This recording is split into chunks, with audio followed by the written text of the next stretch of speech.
brothers and sisters, just imagine for a second that you give £10 in donation, and that £10 is used to buy food or bricks or whatever to help the people in Gaza. But then just imagine this amazing deed that you want to do, but we turn it into a money-making machine. How? The waqf is exactly that.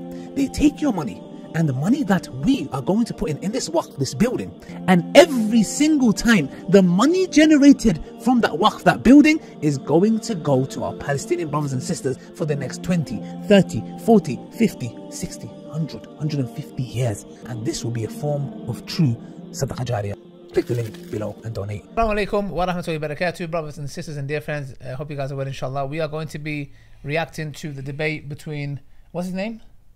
Mahdi Hasan and Elon Levy, I think. Elon, the scumbag. Inshallah. Have you guys watched the debate? Yes. Yeah? Yes. Okay, interesting. I've got some bits that I've screen recorded.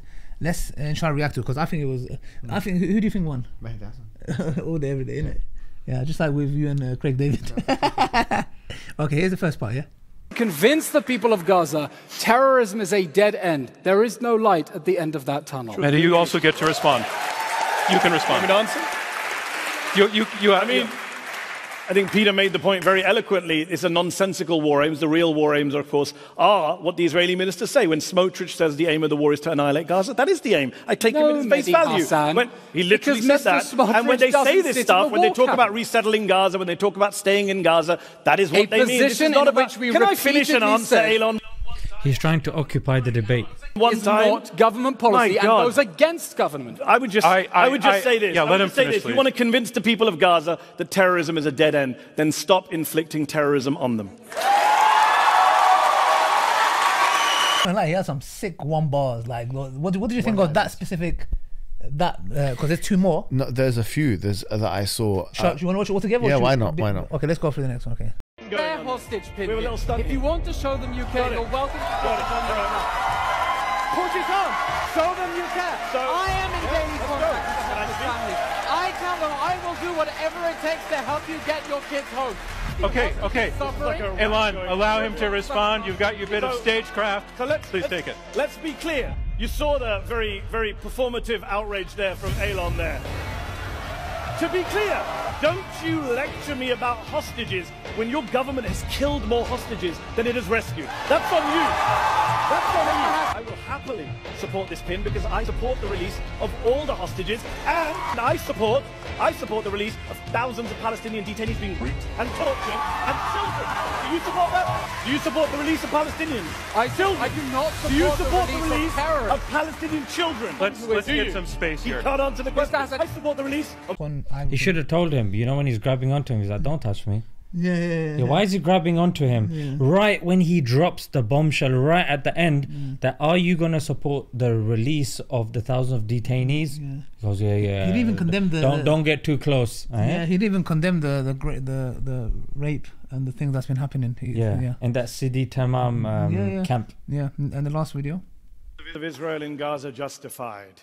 Look, the argument is pretty simple tonight and pretty hypocritical from Elon. What we've heard tonight is that nothing justifies October the 7th, but October the 7th justifies everything. Well, I'm here tonight to tell you, no, October the 7th does not justify everything. It does not justify the suffering in Gaza. It does not justify the killing of kids in Gaza. It does not justify the starvation in Gaza. It does not justify the rape and torture of Palestinian detainees, which Elon refused to condemn tonight. It does not justify any of that. It doesn't justify the tearing up of the Geneva Conventions, the defiance of international law and the ICC and our own Leahy law. Yes, October the 7th was a war crime, but the response to a war crime is not to commit your own series of war crimes on an epic scale. 33 times as many people killed since October the 7th as were killed on October the 7th. And I'll say this to you. Look, very, very clearly, if you support this motion tonight, you are opening the gates of hell.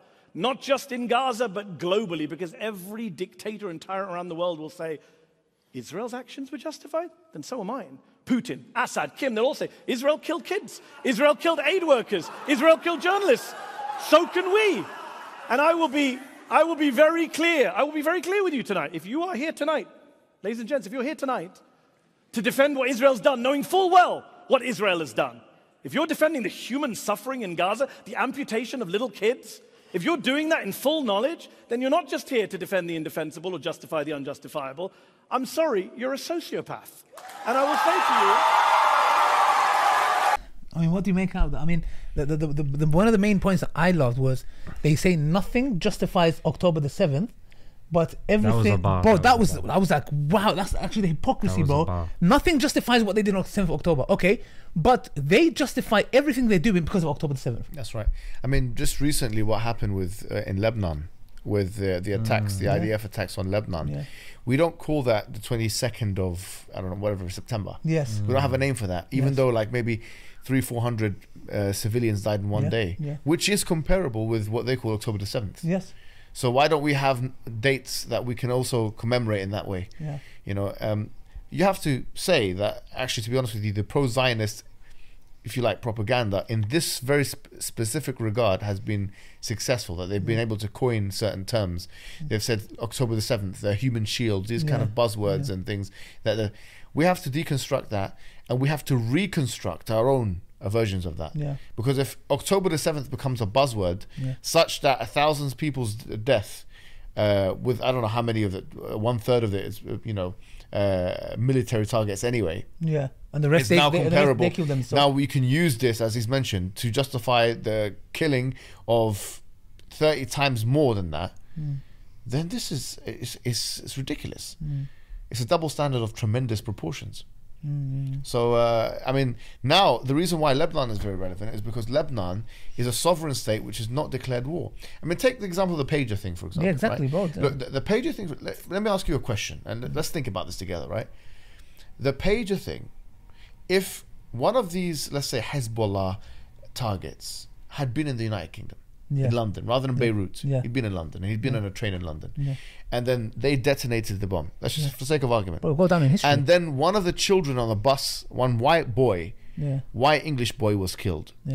Would that be called a terrorist attack by consensus? Yes, it would be. Bro, so if a Lebanese boy in a sovereign state, which is Lebanon, which is not at war with the so-called state of Israel, is killed, it's not seen as an act of terrorism. But if a white boy under the same circumstances it would be called an act of terrorism. It already shows you what's going on. Exactly. What's going on is that there's a double standard of tremendous proportions, and they've got a hierarchy of who they consider to be blood worth saving, and blood that's not worth saving. You saw that in the Ukraine war, where they will come and say this is something that you'll see in the Middle East, or these things. It's like they were saying this belongs there. The children can be killed there, not here. You saw this with journalists.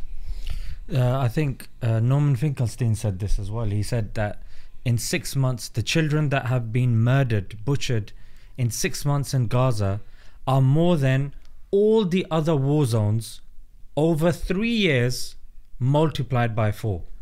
Wow. And this exemplifies the point of Mahdi Hasan, that he's saying that it seems that you're saying that everything is justified through October 7th. Here, another child through these exploding pages.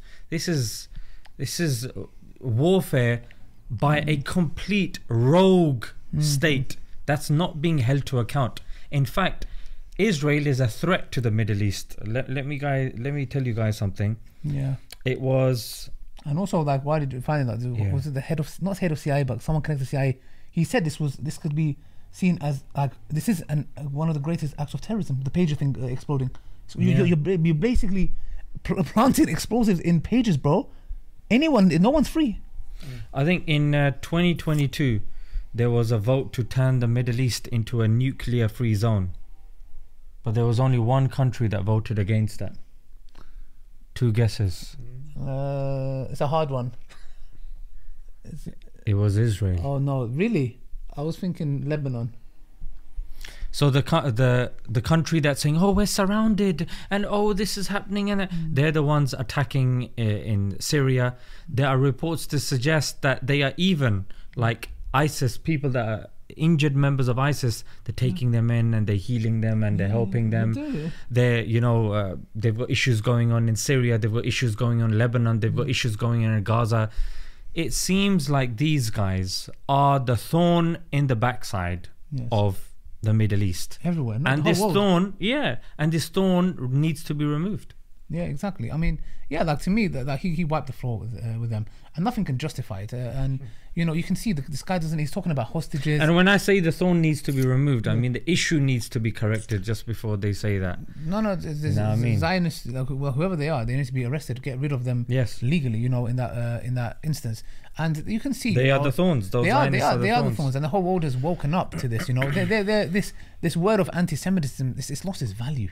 You know, you guys are the biggest anti-Semites yourself. You've made it more dangerous for innocent Jews who do not condone what you're doing to walk out freely, which is, we talk about this. Like there was one guy who was in Stanford Hill walking, he got attacked. You know, I went out there myself to Stanford Hill and went to the Jewish community and spoke about this, how we was disgusted with what happened, because why should an innocent man, an old man, Jewish man walking, get attacked? But this is what you guys, of course, you're trying to make the state of Israel a place that's safe for the Jews. But it's the opposite. But you're a Muslim guy talking about the weaponization of anti-Semitism. There was a woman called Shulamit Aloni who won the 2000 Israel Prize, and she said, and I quote, "Anti-Semitic, it's a trick. We always use it to stifle legitimate criticism of Zionist Israel." Yes. Yeah, in fact, she was a former Israeli cabinet member as well. Well, exactly. I mean, they're quite honest with this, but you can see that span of people like Candace Owens, and many of them have come out now because the world has woken up to this reality. And I believe, genuinely, Israel's days are numbered as a state. We want it to go back to where the Muslims and the Christians and the Jews lived in those lands for centuries together, away from these Zionists who are against Judaism. They don't even believe in God, for that matter. They talk about the Holy Lands. You don't even believe in most of you guys are atheists. You just need to look into Andalus, where Muslims ruled over Spain for 800 years. Yeah. And Convivencia? Yes, Convivencia. What's that? Yeah, that's where the Muslims, the Christians, and the Jews, they lived together until Isabella and Ferdinand came, and you know how they tortured the Jews. And they ran to the Ottomans. If I'm not mistaken, it was the Ottomans they ran to Egypt. Yeah, they ran to the Ottomans for safe haven. So the issue is very clear. This scumbag, what's his name? What's his name? Elon Levy. Elon, the coward. Yeah, this is what he is. Flipping absolute moron. He got Mahdi Hasan is brilliant at this. You know, he's a world-class debater, and the thing is that it's a combination of intellectual points that he put forward, but also rhetorical. Yes. Presentation. And I think he's one of the best in the world, really, especially on this issue. Yeah. And what was good about his debate was that he's actually able to kind of present his own primary source material, because he's the one doing these interviews with a lot of these Israeli representatives and stuff. So he'll take what he said with such and such a person and say, well, I interviewed such and such a person. Do you know what I mean? And it has a power to it when you do it like that, I think. Yeah, it's good. I mean, it was brilliant. Alhamdulillah, you guys saw it for yourself. I think the full interview, the debate is on Zeteo. Has got this new media. Zeteo, yeah. It's on there. And there was one moron journalist trying to question where the funding comes from that. But you can see they're just looking for any kind of excuse. What's wrong with so Qatar? even if it is, What's wrong with Qatar? You got Israel, God knows, lobbies. There's so many, with how many media platforms here in the UK, and you have an issue. Let's suppose it's funded by Qatar. What's your point? Look at you hypocrites. SubhanAllah, you Zionist fund, God knows, Hollywood, all kind of media platforms. So anyways, alhamdulillah, you can watch that inshallah there. And that's all I have to say. Any last words, guys? No. That's it. May Allah bless you, brothers and sisters, inshallah, and carry on supporting our brothers and sisters around the world and making this, inshallah. You guys play a massive role. Share, carry on, inshallah. Do not forget, brothers and sisters, what happened. And like Mahdi Hasan said, and what did Mahdi Hasan say? He said, nothing justifies October the 7th, but October the 7th justifies everything. It was a good play on words. That I'm going to be using anytime I come. Use your bit as well. Alhamdulillah, that was amazing. Assalamu alaikum. Keep it in. Wa rahmatullahi wa barakatuh.